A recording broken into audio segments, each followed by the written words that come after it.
money is simply a symbol. Money is just a tool. And the question is what's the outcome you want to create through that mechanism? Hmm. And are you going to spend enough time to manage how you're actually going to achieve that? So I think you need to take the time to define how money is actually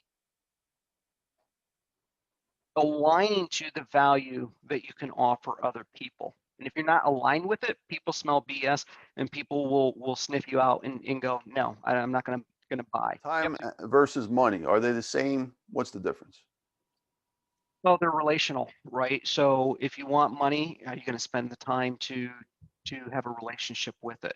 Some people have a really bad relationship with money. Others have an extraordinary relationship with money. So money is simply a symbol.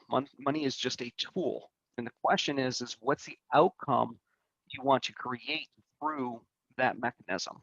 Hmm. And are you going to spend enough time to manage how you're actually going to achieve that?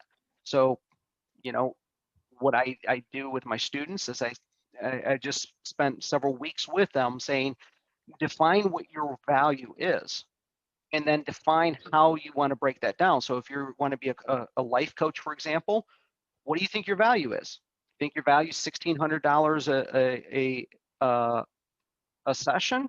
Then how many clients do you need to make however much? If you want to make $120,000, Hmm. what do you have? And you want to say I want 15 clients? Guess what? This is what your rate is.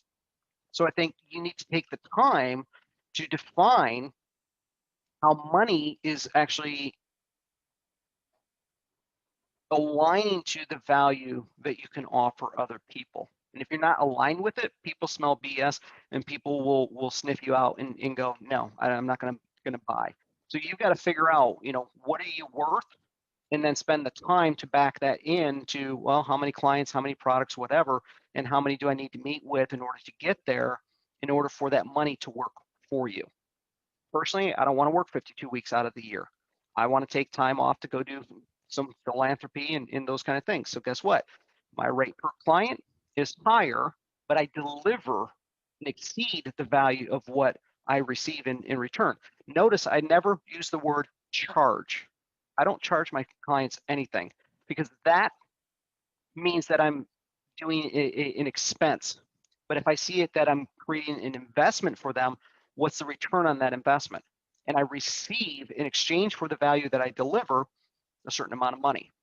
So my Wow, relationship and the language in it is very different than a lot of people.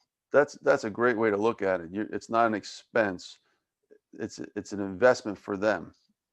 Yeah, So and if you're not getting an investment, you yeah, fire your financial advisor, you fire your coach. right.